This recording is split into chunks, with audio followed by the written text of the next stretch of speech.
পায়েস খাচ্ছেন? পায়েস খেতে তো খুব ভালোবাসতেন।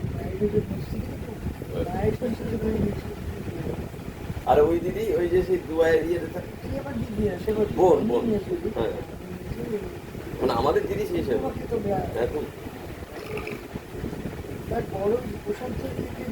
হুম, প্রথম তো তাকে দেখেছি।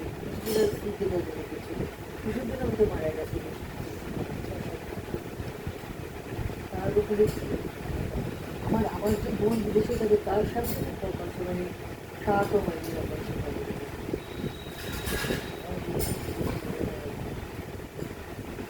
ও অনেক দিদি আছে, কিন্তু আসে ওর দুই মেয়েটাদের সাথে আমার বিয়ে সরকারি সরকারি কিনে ওপর বড় দামের কি বানায় কিছু যা হয়েছে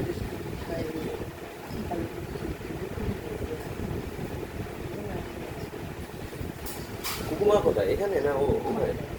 এখানে